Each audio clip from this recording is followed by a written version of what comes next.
ये तो मैं हमेशा कहती हूँ ना कि द बेस्ट वे किसी भी रिलेशनशिप में, अगर आप चाहते हैं मिसअंडरस्टैंडिंग ना हो, तो कम्युनिकेशन 2 वे रखिए। जी हाँ, जो बात एक दूसरे से करनी है एक दूसरे से कीजिए, क्योंकि किसी तीसरे के जरिए जब वो आती है ना तो कॉम्प्लिकेशंस बढ़ती है। अब ये रिश्ता क्या कहलाता है में ही ले लीजिए, मायरा ही पूकी है, ये बात अबीरा को अंशुमन ने बताई, लेकिन बतानी चाहिए थी टेक्निकली अरमान ने।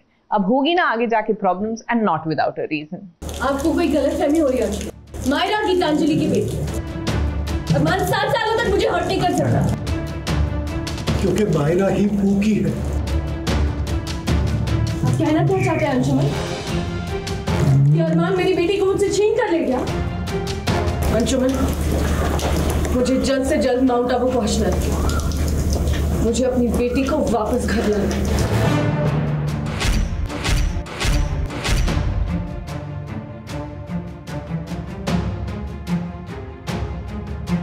जो सच अभीरा को अरमान से पता चलना चाहिए था, आज वो सच अंशुमन ने अभीरा को बता दिया है। मायरा ही पूकी है, ये सच जब अभीरा ने सुना तो पहले तो उसे विश्वास ही नहीं हुआ कि आखिर अरमान 7 सालों तक पूकी को उससे दूर कैसे रख सकता है। लेकिन जब दादी सा ने भी अभीरा को ये सच बताया तो देखिए अभीरा के पैरों तले जमीन ही खिसक गई। अभीरा आज खुश तो बहुत है, लेकिन उसे गुस्सा भी बहुत आ रहा है। उसे लग रहा है कि अरमान ने उससे झूठ बोला, और अब देखिए अभीरा ने ठान लिया है कि वो अपनी बेटी पूकी को अपने पास ही रखेगी। Abhira is shocked because Anshuman ने बोला उसको कि मायरा ही पूकी है, और अभीरा शॉक हो गई कि मेरा अरमान ऐसे नहीं कर सकता। 7 साल एक तो वो पुकी को लेके गया और फिर इतने दिनों साथ में रहा और उसने बताया तक नहीं, तो she is very disturb, she is very upset. इसीलिए वो माउंट आबू जाके मायरा को लेके आना चाहती है। अरमान, हमने तो आपसे पहले ही कहा था कि अब बहुत देर हो चुकी है। वैसे अरमान गया तो था अभीरा को सच बताने के लिए, लेकिन जब उसने अभीरा की हालत देखी तो उसने सोचा कि अभी अभीरा को सच बताना सही नहीं रहेगा। आप सभी तो जानते ही हैं कि चारू की मौत के बाद सभी घर वाले सदमे में हैं। अभीरा भी इस सदमे से उभरने की कोशिश कर रही है। अरमान ने सोचा कि अभीरा को उसे कुछ वक्त देना चाहिए, लेकिन अरमान आपने बहुत गलत सोचा। अब देखिए ना, अंशुमन ने सारा सच बता दिया ना अभीरा को। आपको कोई गलतफहमी हो रही है? मायरा गीतांजलि की बेटी अरमान 7 सालों तक मुझे हर्ट नहीं कर सकता, क्योंकि मायरा ही पूकी है। आप कहना क्या चाहते हैं अंशुमन? कि अरमान मेरी बेटी को मुझसे छीन कर ले गया? दादी सा आपसे कह रही थी कि अभीरा को सच बता दो, लेकिन आपने दादी सा की एक भी बात नहीं सुनी। अंशुमन को पता चलता है और फिर उसके बाद अंशुमन अभीरा को आके बताता है और फाइनली मासा जो हैं वो बोल ही देती हैं कि नहीं, मायरा ही तुम्हारी पूकी है। अभीरा ने इस सोच के साथ बताया कि भाई मेरी गलती की वजह से अरमान भी अपनी बेटी से अलग है, लेकिन वो सच नहीं है। सच ये है कि अरमान तो उसी के साथ रह रहा है। और यही विद्या बोलती है कि मुझे तो ताज्जुब हो रहा है कि अभी पता नहीं और समझ में नहीं आ रहा है कि कैसे अभीरा इस वक्त के साथ जूझ रही है।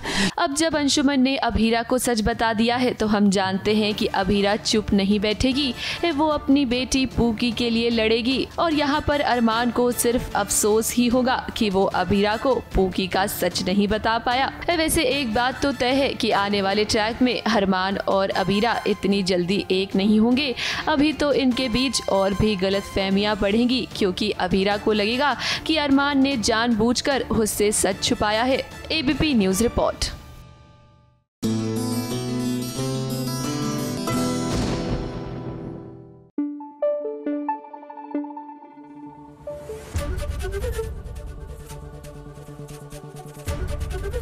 एबीपी न्यूज़ आपको रखे आगे।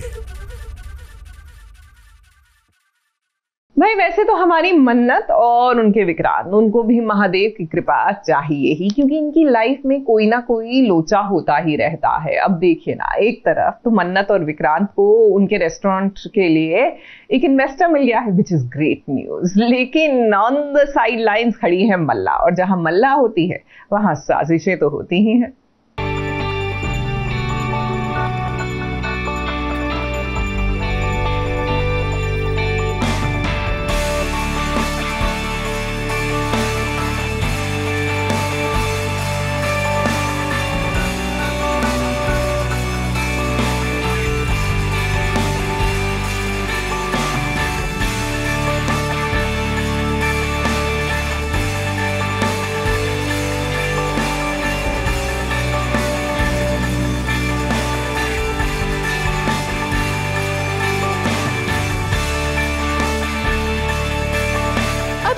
आप भी समझ चुके होंगे कि अगर मन्नत कुछ अच्छा करेगी तो मल्ला उसे बिगाड़ने की पूरी कोशिश करेगी, और फिलहाल उसने कुछ ऐसा ही सोच रखा है। तब जब वो ये देख रही है कि मन्नत और विक्रांत को एक नया इन्वेस्टर मिल गया है, जिसकी वजह से वो पूरी कोशिश कर रही है कि उनका नया इन्वेस्टर उनसे इम्प्रेस हो जाए। अब इसी वजह से मन्नत और विक्रांत ने मिलकर एक प्लान बनाया है, जहां वो एनजीओ के बच्चों को बुलाकर उन्हें खास महसूस करवाएंगे। अब ऐसे में नन्हे बच्चे आ तो गए हैं, मगर उनका स्वागत सत्कार भी तो करना बनता है ना। बस फिर क्या, मन्नत लग गई अपने काम पर।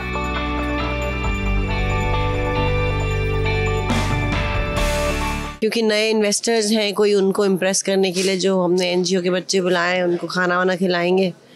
तो मैं भी हूँ, अब मेरे तो शेयर रहे नहीं, तो मैं आ गई हूँ बस देखने के लिए क्या होता है, कैसे होता है। अब आप तो मन्नत को जानते ही हैं, वो जो भी काम करती है उसे पूरी शिद्दत से करती है। ऐसे में उसके सामने एक मुसीबत आ गई है, तब जब उसे शेफ आकर ये बताता है कि स्वीट कम पड़ गए हैं, मगर मन्नत तो ठहरी मन्नत, वो जानती है कि उसे झट से सल्यूशन निकालना है, इसीलिए उसने फौरन विक्रांत से मदद मांग ली। अरे आपने तो खाली उनकी पेस्ट्री मुझे नहीं खिलाई, याद है आपको? मेरा मतलब है कि उनके वेंडर का सामान साफ होता है, क्वालिटी अच्छी होती है और टाइम पे डिलीवरी होगी, इसकी गारंटी मैं लेती हूँ। पिंटू अंकल खुद डिलीवर करते हैं। वेल मन्नत, वाकई में मानना पड़ेगा, आपका दिमाग एकदम सही जगह पर चल गया। वैसे चलाने की बात हो ही रही है, तो आपको चलिए दिखाते हैं वो नज़ारा जहां पर मन्नत अपने विक्रांत को कैमरे में कैद कर रही है। और जब विक्रांत को मौका मिला तो उन्होंने इस पर सवाल भी पूछ लिया। क्या चल रहा? मैं जब बोला मेरे को हायर करो, आप मेरा मुझ पे क्या डिफरेंस है? मेरे को मना कर रहे हैं। क्या डिफरेंस क्या है? कुछ नहीं। मैम, आपने कैमरा ऑपरेट किया और आपने मुझे कैप्चर किया, कैसा था आपका ये experience of using Sony FX9 on Adnan Khan with like it was a know Zoom? It was it was a fixed lens. It was fantastic experience. बहुत मज़ा आया मुझे आपके ऊपर कैमरा डाल के, और आपकी जो छोटे छोटे नुआंसेस आप अपने एक्टिंग स्किल में करते हैं, that'll be nice, but वो रिकॉर्ड नहीं हो रहा था तो वो किसी तक नहीं पहुँचेगा, वो मेरी आंखों में था, मेरी आंखों में ही रह गया। बट शायद सर ने थोड़ा सा रिकॉर्ड किया है, and it was really lovely. And then you started dancing, it became even more lovely. Yeah, you started dancing. अब देखिए, फिलहाल कहानी में विक्रांत और मन्नत एक दूसरे के साथ काम करने के लिए तैयार हो गए हैं। ऐसे में उनको अपने नए इन्वेस्टर को इम्प्रेस करना है, जिसके लिए उन्होंने एनजीओ के बच्चों को बुलाकर एक पूजा रखी है और सभी काफी ज्यादा खुश हैं। मगर आप तो जानते ही हैं मल्ला को, वो कुछ ना कुछ गड़बड़ जरूर करेगी, और इसकी भनक उनकी माँ यानी कि ऐश्वर्या को लग चुकी है। क्यों है कि नहीं ऐश्वर्या? उसने प्लानिंग करी है, कुछ तो प्लॉटिंग करी है कि बच्चों के खाने में कुछ तो दवाई मिला दी जिससे उनका पेट खराब हो जाएगा और फिर इल्ज़ाम जो है मन्नत पे आएगा।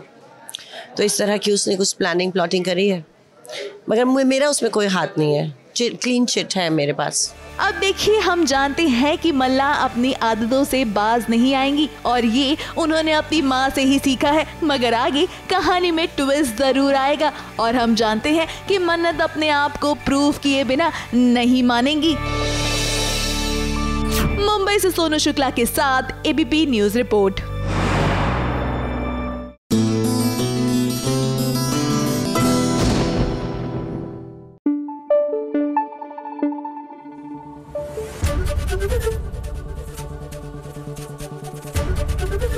एबीपी न्यूज आपको रखे आगे।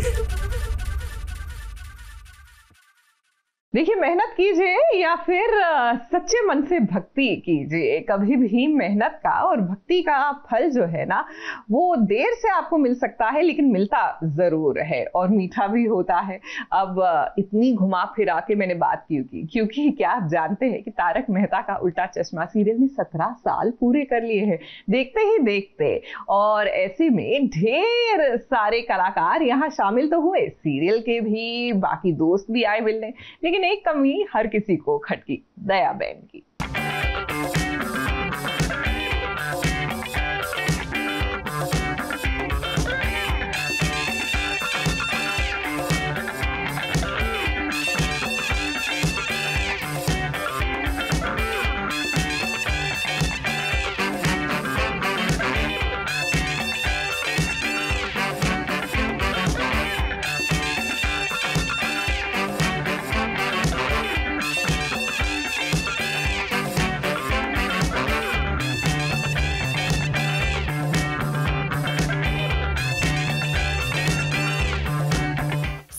सालों का लंबा सफर तय करना कोई मामूली बात नहीं है। वहीं जब मौका भी खास हो और TRP रेटिंग भी, तो इसका जश्न मनाना तो बनता है।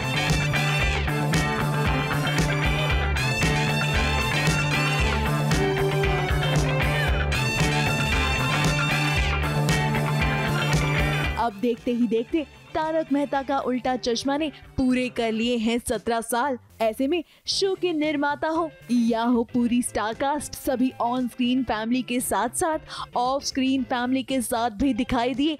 और ऐसे ही तो अपनों के साथ साथ सभी का ढेर सारा प्यार मिलता है।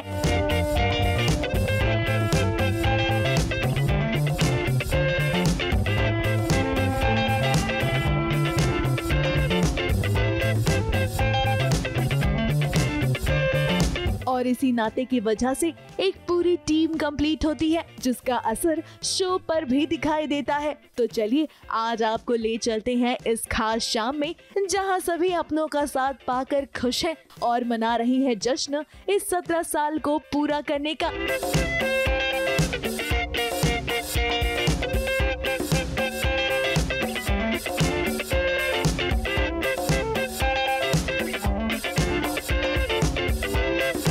आज रेड कारपेट पर निर्माता असित मोदी तो आए ही, मगर उनके साथ साथ उनकी माताजी और उनकी धर्मपत्नी भी आई। इस खास अवसर पर असित मोदी ने क्या कहा, चलिए आपको सुनाते हैं। नंबर 1 शो है, लेकिन खुशी होती है जब आपको लोग नंबर 1 कहते हैं। TRP चार्ट में जब आप आगे रहते हो तो सब शो वाले मेहनत करते हैं, तो हम नंबर 1 है तो आज खुशियाँ मना रहे हैं।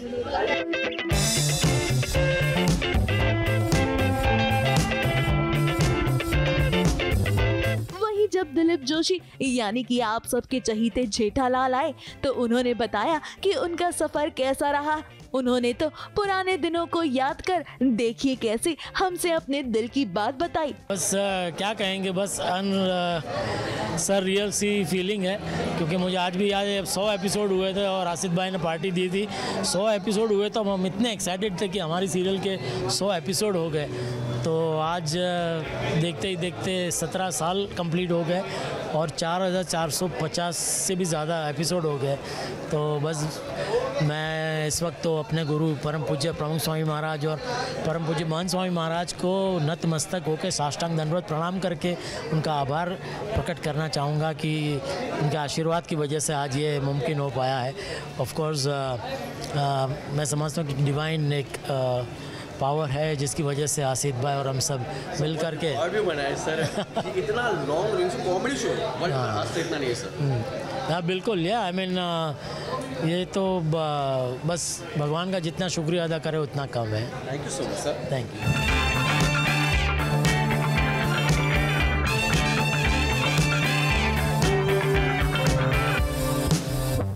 मुनमुन दत्ता अपनी मॉम के साथ दिखाई दी और मुनमुन की तो खुशी साफ उनके चेहरे पर दिखाई दे रही है। वहीं उनकी मॉम ने भी सभी को अपना आशीर्वाद दिया। 17 years हो गए हैं, अमेजिंग। माँ কিছু বলবে, তুমি এবারে কিছু বলো। बोलो ভালো ভালো ভালো हिंदी वो बंगाली में बोल सकते हैं। हाँ नहीं बंगाली भी बोल, ठीक है चलो भालो अच्छा है, very nice, thank you. Madhavi भाभी यानी कि सोनालिका आज साड़ी में नहीं बल्कि वेस्टर्न आउटफिट में दिखी।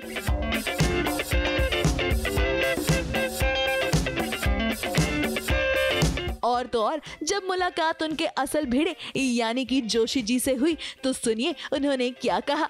दिस इज कम्प्लीटली सोनालिका क्योंकि माधवी से थोड़ा चेंज, थोड़ा हटके, क्योंकि हर बार साड़ियाँ पहनती है माधवी, तो थोड़ा सा अलग चेंज, तो अच्छा लगता है खुद को फ्रेश देखने में। ये मेरे रियल भिड़े हैं, मतलब रियल जोशी हैं, जो मेरा सरनेम जोशी है, तो ये मेरे हस्बैंड समीर। समीर सर, अचार अच्छा लगता है घर का? घर का अचार अच्छा लगता है, लेकिन अचार बनाने वाली ज़्यादा अच्छी लगती है।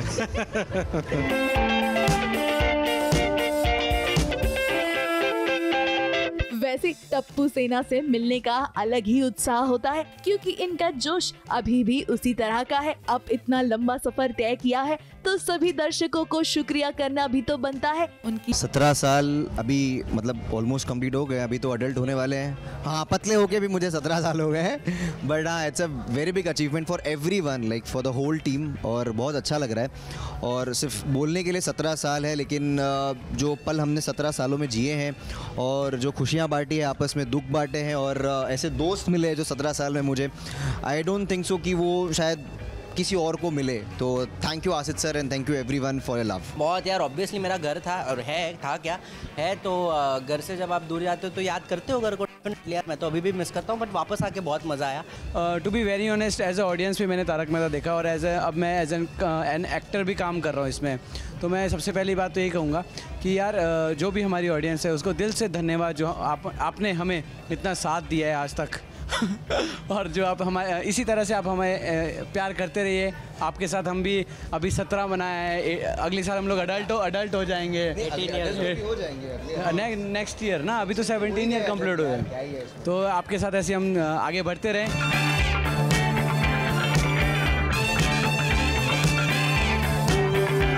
खास बात ये है कि चंपकलाल घड़ा हो या हो हाथी परिवार, या बात करें पत्रकार पोपटलाल की, बागा हो या हो बावरी, सभी इस शाम का हिस्सा बने। वहीं स्वाति शर्मा जो चकोरी यानी कि भूतनी बनी हुई है, उन्होंने देखी क्या कहा। सिर्फ डराया ही नहीं है मैंने, बहुत इनोसेंट भी बनी हूँ। तो वो 2 अलग अलग कैरेक्टर्स थे, आई गेस इसीलिए लोगों को इतना ज़्यादा अच्छा लगा, क्योंकि उनको एक वैरायटी मिली और वो कनेक्ट भी कर पाए और वो डर भी रहे थे। तो एक सस्पेंस था कि ये चकोरी है कि भूतनी है, तो इतना मज़ा आया। वो दोनों कैरेक्टर इतने डिफरेंट थे आपस में, तो उनको प्ले करने में I really enjoyed it.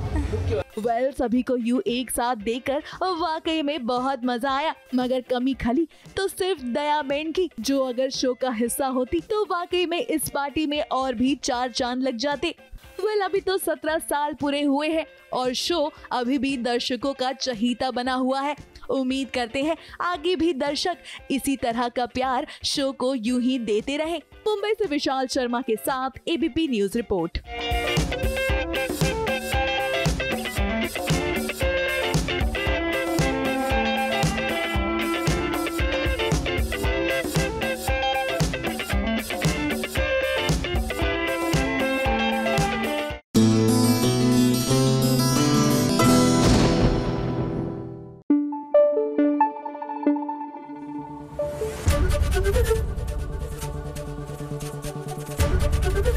ABP news आपको रखे आगे। अब चलिए चलते हैं सीरियल झनक की ओर। यहाँ पर शादी वाला घर है और शादी वाला drama is in full bloom. जी हाँ, एकदम जिसे आप कहते हैं ना, with the tadka, with the spices हो रहा है ड्रामा। एक तरफ तो ऋषि और उसकी गर्लफ्रेंड की शादी होने वाली थी, लेकिन वहीं घर वालों को पता लग जाता है झनक की असलियत, तो झनक भी वहां पर दुल्हन बनकर आ चुकी है। मुझे ये शादी नहीं करनी। पर यहाँ क्या? यहाँ मैंने तुमसे बार-बार पूछा और तुम झूठ पे झूठ बोलते हो। तुम्हें समझ नहीं आ रहा है, शादी हो चुकी है। शादी होते ना, हम ही को अपना पति मानते हैं। जब लड़का लड़की आ जाएगी तो कैसे? ये सब तुम्हारा किया गया और ये क्या है?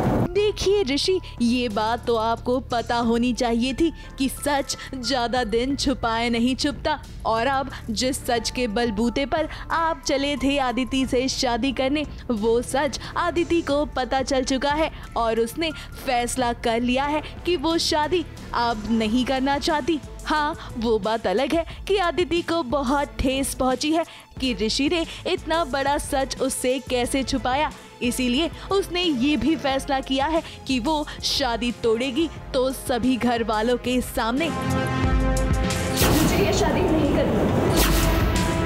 पर यहाँ क्या? यहाँ मैंने तुमसे बार-बार पूछा और तुम झूठ पे झूठ बोलते हो।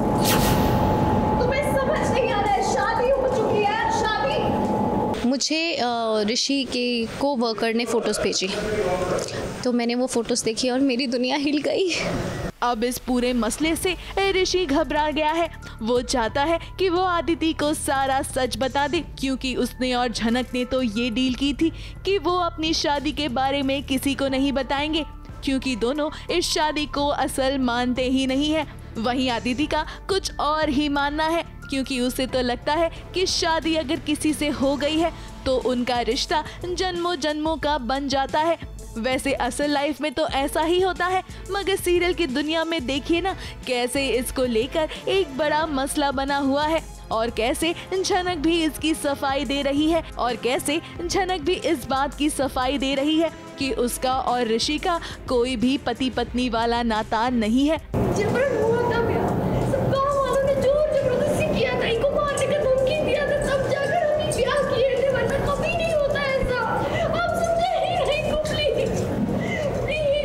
सो एग्जैक्टली ये हो रहा है कि मून को पता चल गया है कि ऋषि और झनक की पहले शादी हुई है, and moon is heart broken, like उसकी दुनिया सी उजड़ गई है, एंड शी इज़ लाइक कि अगर किसी लड़की की ऑलरेडी शादी हो चुकी है तो मैं उसका हक नहीं ले सकती हूँ। सो आई डिसाइड कि I will not get married because they are already married. And second, मेरे लिए इस पूरे सीन का मुद्दा ये था कि आई फेल्ट बिट्रेड बिकॉज जो हुआ सो हुआ, जान बचाने के लिए हुआ, आई अंडरस्टैंड, मतलब Aditi understands, but the whole issue was कि ऋषि ने अदिति से ये बात छुपा के क्यों बता क्यों नहीं दी। यहाँ ऋषि पूरी कोशिश कर रहा है कि वो आदिति को समझाए कि किस वजह से उसने शादी की झनक से, मगर आदिति इसको समझना नहीं चाहती है, क्योंकि आदिति का मानना है कि शादी एक ही बार होती है। आदिति का दिल टूट गया है और उसका ये हाल देखकर उसकी माँ अर्शी ये बिल्कुल बर्दाश्त नहीं कर पा रही है, और वो अनिरुद्ध से भी कह रही है कि उसे कुछ करना चाहिए, मगर यहाँ घर में तमाशा बन गया है। मुझे नहीं पता था कि मुझे अभी पता चल जाएगा, मतलब मुझे आइडिया नहीं था, मुझे खुद परसों पता चला कि वो मुझे पता चल रहा है, तो इस चीज़ में मैं कुछ नहीं बोल सकती। हो सकता है कि आगे ऋषि और अदिति आपस में चीज़ें सॉल्व कर ले, हो सकता है कि ना करें, मुझे कोई आइडिया नहीं है। तो ऑनेस्टली जितना क्यूरियस आप हो उतनी क्यूरियस मैं भी हूँ। वेल कहानी तो आगे बढ़नी ही है। अब देखना वाकई में दिलचस्प होगा कि आदिति ऋषि की बात मानती है या कराती है एक, या फिर वो करवाएगी झनक और ऋषि की शादी पूरे घर वालों के सामने। अब आगे कहानी कौन सा नया मोड़ लेती है ये देखना वाकई में इंटरेस्टिंग होगा। मुंबई से सोनू शुक्ला के साथ एबीपी न्यूज रिपोर्ट।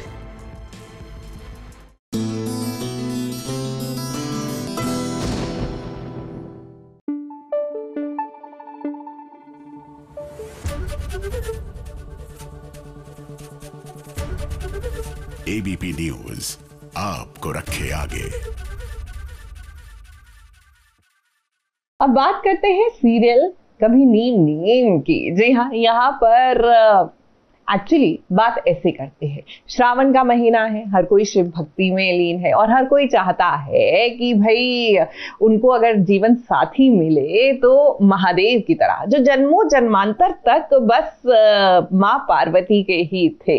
लेकिन आज की जनरेशन की क्या बात करें, यहाँ पर दादाजी यूवी से वादा लेना चाहते हैं कि देखो तुम जो है कथा का साथ नहीं छोड़ोगे, लेकिन यूवी वो तो अपनी ही धुन में सवार है।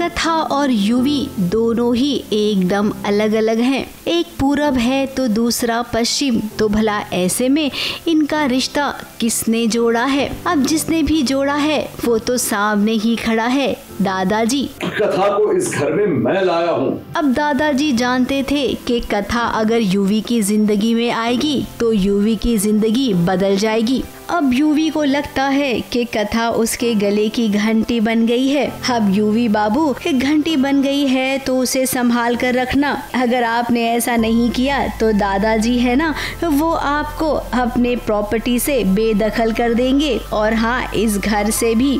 तुम इस कागज पे मुझे लिख के दोगे कि तुम कभी भी किसी भी हालात में न तो ये शादी तोड़ोगे और न ही कथा बहू को इस घर से बाहर जाने के लिए मजबूर करोगे। आपकी ये लॉयल स्पाई है ना, ये अपने आप ही घर छोड़ के चली जाएगी। ये कैसा रिश्ता है? यूवी ने कभी नहीं सोचा होगा कि उसे इस तरीके से दादाजी कभी कहेंगे। अब दादाजी का कहना है कि कथा को कभी भी इस घर से जाने नहीं देना है। कथा अब पूरी तरीके से यूवी की जिम्मेदारी है और यहाँ पर यूवी को खुद पर इतना कॉन्फिडेंस है कि वो कह रहा है कि कथा खुद ब खुद चली जाएगी। कुछ भी लिख के नहीं दूंगा, मुझे कुछ करने की जरूरत ही नहीं पड़ेगी, ये अपने आप ये घर छोड़ के चली जाएगी। अब दादाजी जानते हैं कि अगर ऐसा हुआ तो दिक्कत हो जाएगी, इसीलिए वो कथा से वादा ले रही हैं कि तुम कभी भी ये घर और यूवी को छोड़कर मत जाना। अब कथा दादाजी का सम्मान करती है, इसीलिए उनकी बात का मान रख रही है। तुम इस घर को छोड़ के नहीं जाओगे। मैं आपको वचन देती हूँ, इस परिवार को और इस घर को छोड़ के कहीं नहीं जाऊंगी। और हम जानते हैं कि कथा और यूवी दोनों ही एक दूसरे के साथ रहेंगे, कोई कहीं नहीं जाएगा। कथा अपने प्रोमिसेस को कभी तोड़ती नहीं है। कथा ये कर दिखाएगी, आई एम श्योर। एंड ये दोनों के बीच जो दरार है ये कम हो जाएगी और खत्म हो जाएगी। कथा और यूवी की जहाँ बात आती है, जहाँ उनके टशन की बात आती है, वहाँ पर यूवी तो यूवी है यार, थोड़ा भारी पड़ेगा कथा पे। ऐसा बिल्कुल नहीं है, जीतती हमेशा कथा ही है। देखते हैं। अब गृह प्रवेश में जो हुआ था वो तो आपने देख ही लिया है। गर्म पानी की वजह से कथा के पैर जल गए हैं, जिसकी वजह से उसे चलने में दिक्कत हो रही है। अब कथा को तो हर्बल इलाज करना है, तो पत्ता गोभी ढूंढ के लाओ, वो जड़ी बूटी बनाएगी उससे और फिर पैरों पर लगाएगी। ऐसे ही कुछ डिमांड थी। गृह प्रवेश के दौरान मेरा जो पैर है वो जल जाता है, जिसकी वजह से मुझे छाले आ जाते हैं। पर कथा है तो वो ऑइंटमेंट या अंग्रेज़ी मलहम नहीं लगाएगी। वो बोलती है कि मैं सिर्फ पत्ता गोभी का जो पेस्ट होता है वही लगाऊंगी। तो पूरे घर में पत्ता गोभी सब ढूंढ रहे हैं और किसी को पत्ता गोभी नहीं मिल रहा है। तो पत्ता गोभी कौन लाता है? जो आदमी इन चीज़ों से बहुत ज़्यादा नफरत करता है उसको ढूंढ के लाना ही पड़ता है आप इनकी ये जो जड़ी बूटी बनाने के लिए। ये आप क्या कर रहे हैं? आप मत मेरे पैर को हाथ लगाइए। मुझे कोई शौक नहीं है तुम्हारे पैर टच करने का या तुम्हारा फेस देखने का। तुम्हें चोट लगी है, मुझे मरहम लगाने दो।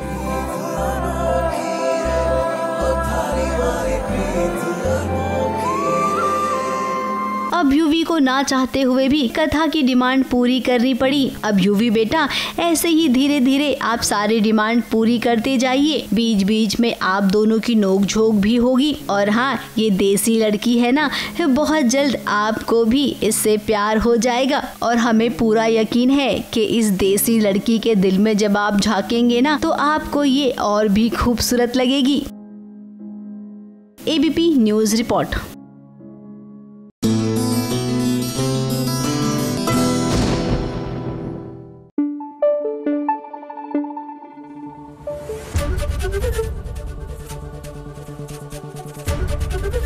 एबीपी न्यूज आपको रखे आगे। वैसे सीरियल नयनतारा की बात करते ही आपको भी वो सुपर नेचुरल एलिमेंट्स की याद आती होगी ना, लेकिन फॉर वंस आ जाइए वापस धरती लोक पर, क्योंकि यहाँ पर सूजो की बाहों में नयनतारा जो है अपनी तमाम मुश्किलें भूलकर फिलहाल ये रोमांटिक सा मोमेंट क्रिएट कर रही है।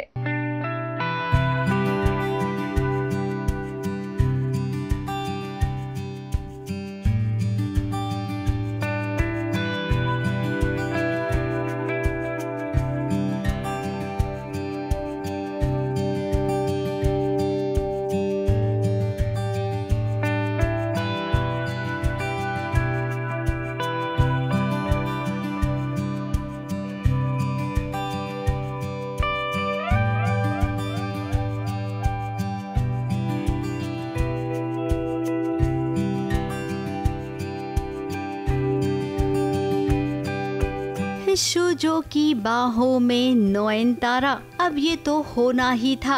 आखिर इन दोनों में अब पति पत्नी का रिश्ता है तो भला दूरियां कैसे हो सकती है।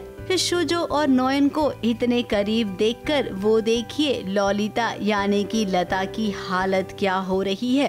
अरे दरवाजा सोचिए वैसा कुछ नहीं है तो बिना कुछ हुए पत्नी के माँ का सिंदूर पति की शर्त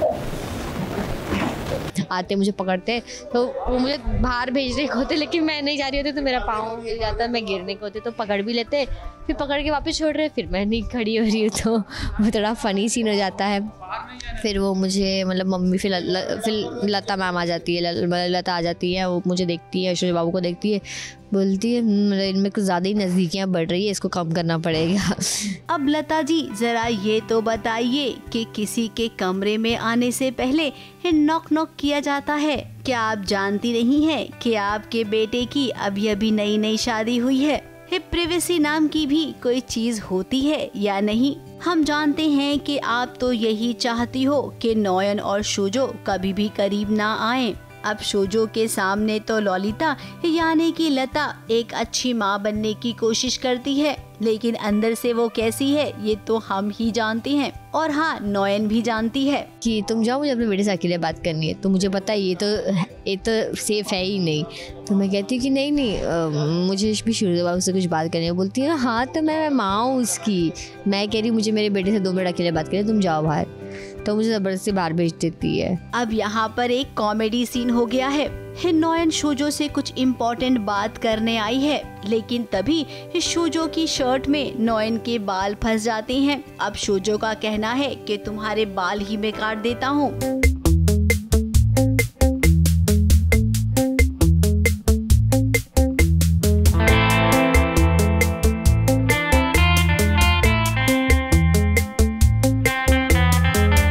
सब जानते हैं कि हमारी नोएन कितनी सयानी है, तो उसने अपना दिमाग लगाया और शर्ट की बटन ही काट दी। क्योंकि शर्ट का बटन तो दोबारा से लग जाएगा, लेकिन अगर बाल कट गए तो कुछ नहीं, मैं आई तो थी कुछ बताने के लिए कि आप कहीं मत जाना। फिर उतने में बाल अटक गया, वो कैसे अटका मतलब वहाँ आपको देखना पड़ेगा एग्जैक्टली क्या हुआ। तो वो मुझे बोलते हैं कैंची देकर कि ले अपने बाल काट ले, तो खुद से काट ले, यही तेरी सज़ा होगी मेरे कमरे में अंदर आने की। तो मैं सोचती हूँ कि हाँ बटन काट देती हूँ ना, बटन तो मैं सील ही दूंगी तो मैं बटन काट देती हूँ बिना उन्हें बताए। नोएन आपने एकदम सही किया। अब सासू माँ इनसिक्योर हो रही हैं, बेटे से अकेले में कुछ बात करना चाहती हैं। अब नोएन इतने आसानी से तो नहीं जाएगी इस कमरे से, ना चाहकर भी उसे जाना पड़ा। लेकिन हम जानते हैं कि नोएन की नजर हर वक्त शोजो पर रहेगी, और तब ज्यादा रहेगी जब ललिता उसके आसपास रहेगी। ABP news report.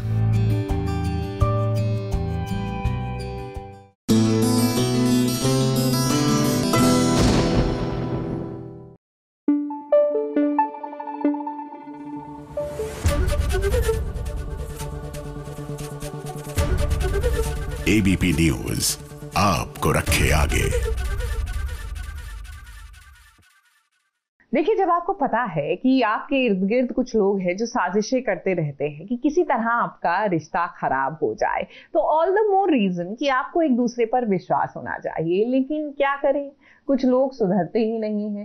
And actually गलती इनकी भी नहीं है ना, क्योंकि अगर इन दोनों के बीच में दूरियां नहीं आएंगी तो सीरियल की कहानी आगे कैसे बढ़ेगी, किसकी क्या। आई नो आपको लगता है हर सीरियल में यही हो रहा है, लेकिन हम फिलहाल बात कर रहे हैं सीरियल जागृति की, जहां जागृति और सूरज के बीच में दूरियां आ रही है। जी हाँ, वजह कौन है ये भी आप जानते हैं। अनफॉर्चुनेटली ये भी जानते हैं कि सपना ही उसकी वजह है।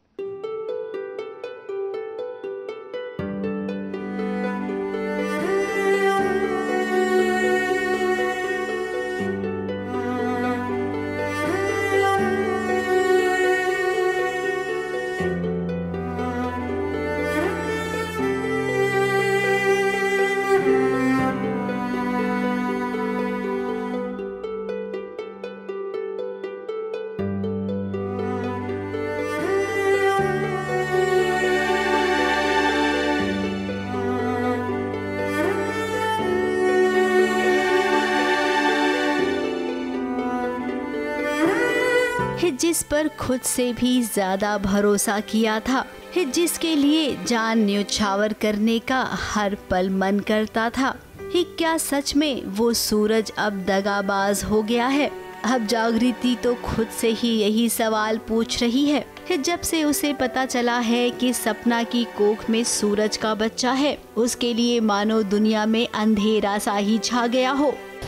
बस अपना उसके सामने कुछ सवाल रखती कि अकेले सब मैं ही क्यों झेल रही, क्योंकि आकाश उसे घर से निकाल देता है एंड कहता है कि नहीं, तो जागृति कहती है नहीं मैं तो नहीं निकालने दूंगी, वो इसके पेट में जो खून है वो इस हवेली का खून है और वो इस हवेली से बाहर नहीं जाएगा, वो अब से गेस्ट रूम में रहेगी, तेरे साथ नहीं रहेगी। अपने ही कमरे से जागृति सूरज को विदा कर रही है। अब सपना खेल खेल रही है, हम तो ये जानते हैं, लेकिन बेचारी जागृति वो नहीं जानती है। उसे तो लगता है कि उसकी बहन के साथ बहुत ही बुरा हुआ है, तो इसकी सजा वो अकेले क्यों भुगते।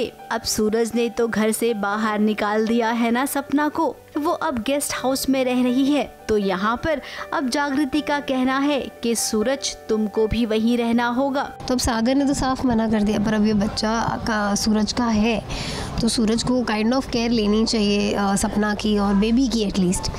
तो इसलिए जागृति डिसाइड करती है कि सूरज भी गेस्ट रूम में रहेगा, जो सपना के बाजू का गेस्ट रूम है उसमें सूरज रहेगा।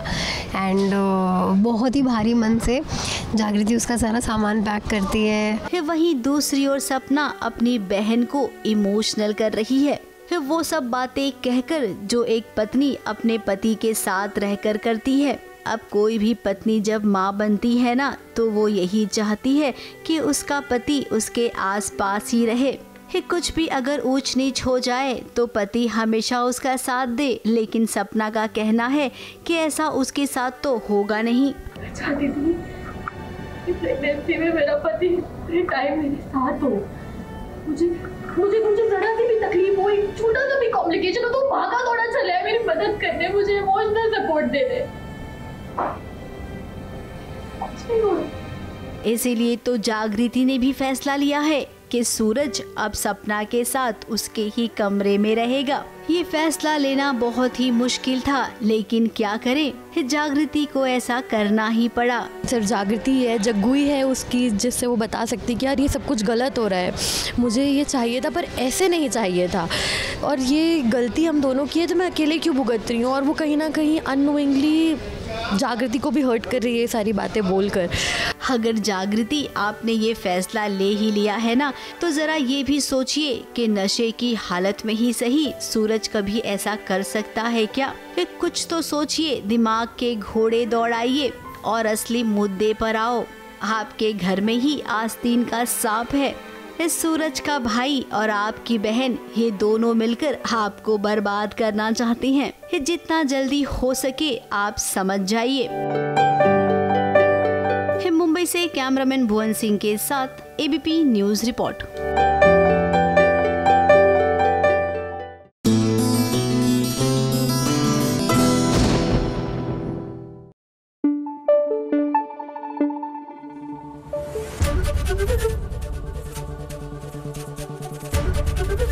एबीपी न्यूज आपको रखे आगे। देखिए, अगर आप किसी से रूठना चाहते हैं ना, तो you have to make sure कि जिससे आप रूठे हो उसको पता तो हो, एहसास तो हो कि आप उससे रूठे हुए हैं, नहीं तो आपका हाल भी वही हो जाएगा। साइली वाला, उड़ने की आशा की हमारी साइली वाला। देखिए ना, साइली जो है वो सचिन से रूठी हुई है, लेकिन हमारे सचिन को इस बात का इल्म ही नहीं है कि उनकी पत्नी श्री उनसे खफा है, क्योंकि वो तो अपने दोस्त की आओ भगत में लगे हुए हैं।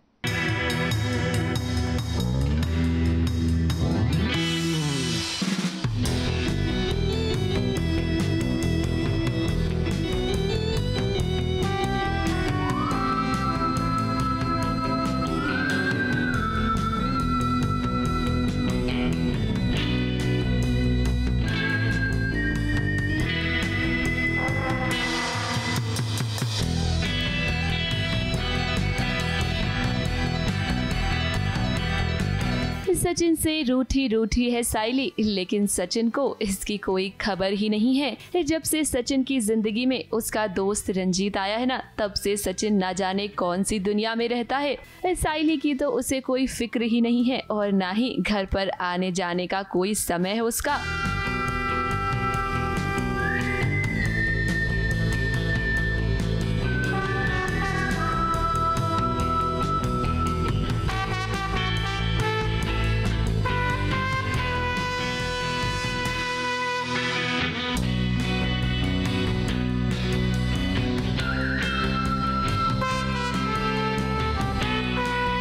इन्हीं सब बातों से साइली उससे नाराज हो गई है। क्या होता है ना कि हमारा जो प्रेजेंट होता है वो एक अलग चीज़ होती है, पर जो पास्ट होता है अगर वो किसी भी रूप से आपके सामने आता है तो कहीं ना कहीं कुछ प्रॉब्लम्स और कुछ परेशानी दिखती है, तो वो शायद सबको ही होने वाली है, इंक्लूडिंग साइली और पूरा परिवार, मैं, सचिन, जो भी हैं सब लोग। सचिन तो मानो इन दिनों बस रंजीत के साथ ही रहता है। माना कि रंजीत और उसका रिश्ता बहुत पुराना है, लेकिन जब से रंजीत आया है ना, साइली और सचिन के बीच भी कई सारी गलतफहमियां आ गई हैं।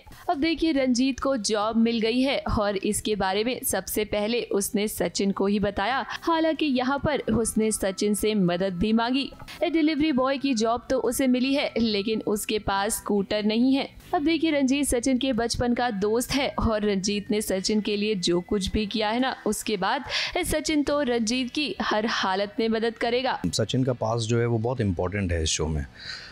ऐसा क्या हुआ था कि वो इस तरीके से रेज हुआ है, ऐसा बड़ा हुआ है, फिर उसके घर में क्यों प्रॉब्लम्स हैं, फादर के बहुत क्लोज़ है, मदर के बिल्कुल क्लोज़ नहीं है, तो वो सारी चीज़ें क्यों हैं। मतलब एक होता है ना कि कोई भी इंसान कैसा बनता है, उसके बाद जो अब उसका क्या ट्रॉमा है, क्या उसका चाइल्ड एक्सपीरियंस है, वो सब चीज़ें सामने आएंगी और वो मेरे थ्रू सामने आएंगी क्योंकि मैं उस पास्ट का हिस्सा था। फिलहाल रंजीत के आने से साइली और सचिन के बीच दूरियां तो बढ़ रही हैं, लेकिन अभी भी सचिन का सच साइली के सामने नहीं आया है। साइली को सचिन के अतीत के बारे में कुछ भी नहीं पता है। फिलहाल तो सचिन से नाराज है साइली, लेकिन देखना दिलचस्प होने वाला है कि जब सचिन का सच उसके सामने आएगा तो साइली का क्या रिएक्शन होगा। ABP news report.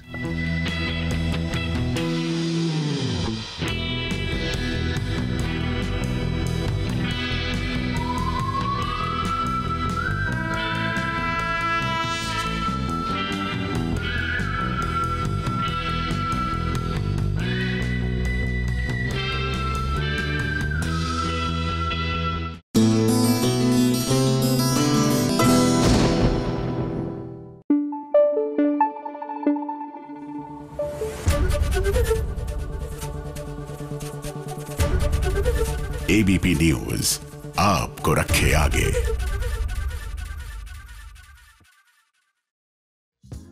वसुधा संग देव आज दीवानी होकर घूमेगी।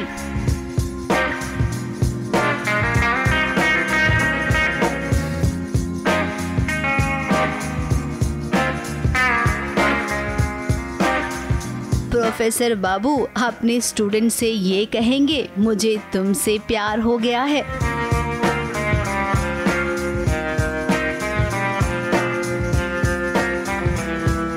तो वहीं अनु और आर्यवर्धन का प्यार परवान चढ़ेगा।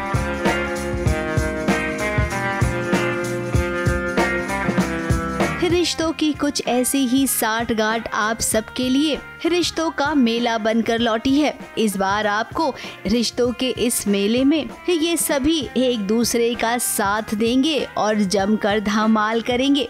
वसुधा का तो केवल एक ही सपना है, देव के साथ अपनी पूरी जिंदगी बिताने का, और देखिए ना, यहाँ पर उसका ये सपना पूरा भी हो गया।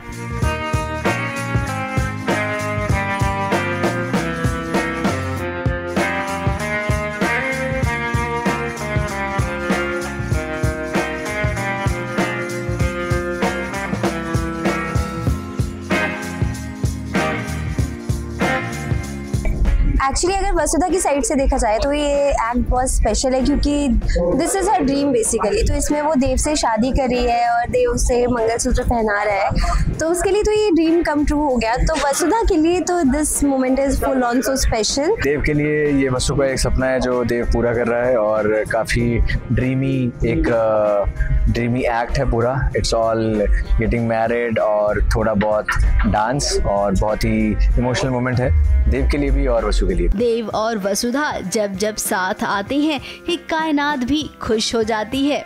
वही नए नए आए आर्यवर्धन और अनु की बात करते हैं, जिनके रिश्ते का फिलहाल अभी तो कोई नाम नहीं है, लेकिन हाँ बहुत जल्द इनके रिश्ते को भी नाम मिलेगा, जहाँ पर आर्यवर्धन को इस बात का एहसास होगा कि अनु उसके लिए कितनी स्पेशल है, और फिर होगा इजहार मोहब्बत।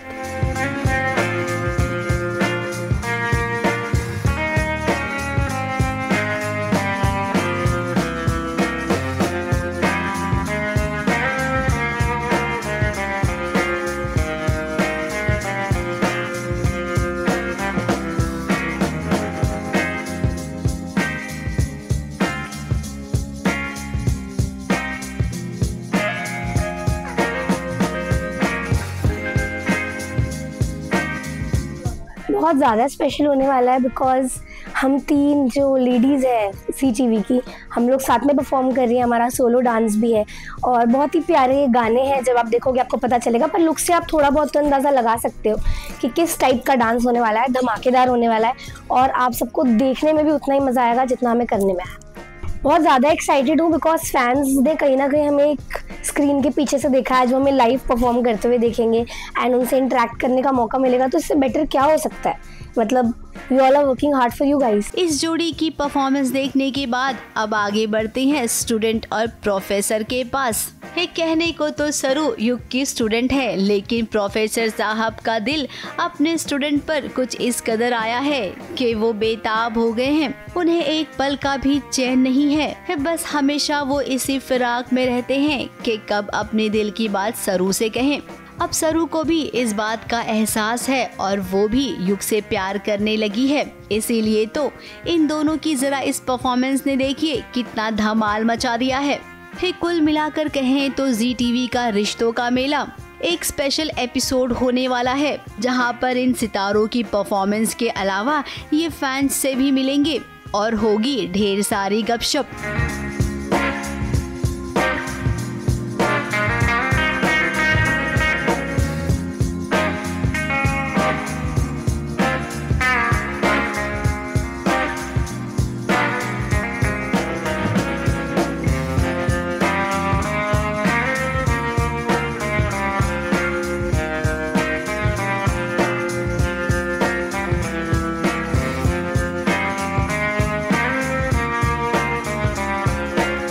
सारा जी कुटुंब अच्छे सुंदर गानों पे परफॉर्म कर रहा है।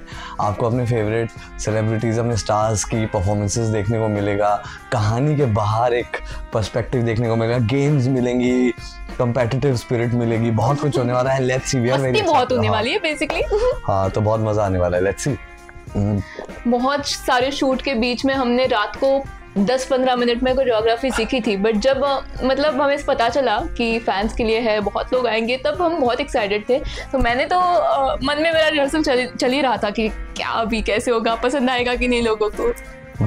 बट आई थिंक जिन लोगों को मालूम नहीं है, मोहक AKA सरू is a professional person and when she takes over the stage, like she takes over on the camera, वो take over करती हैं। ऐसे आज उन्होंने stage take over किया तो एक बार के लिए तो मैं ऐसे हो गया था कि how will I manage, कैसे होगा। But she held my hand, she led me through the way and I think we've managed to do a nice entertaining performance for you guys and I hope you like it। और जो बकाया कसर रही अगर वो हम आपको बाकी के शो में आपको आज जीत के दिखा देंगे। वैसे आप सबको याद होगा अभी पिछले हफ्ते ही स्टार प्लस ने भी स्टार परिवार की ऐसी ही जोड़ियों को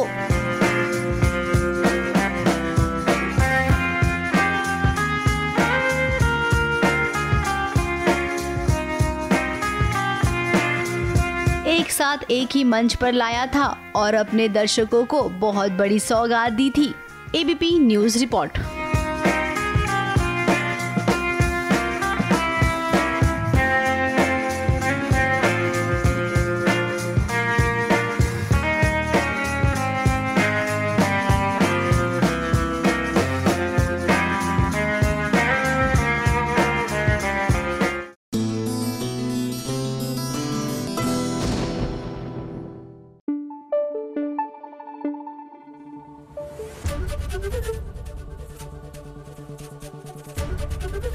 एबीपी न्यूज आपको रखे आगे।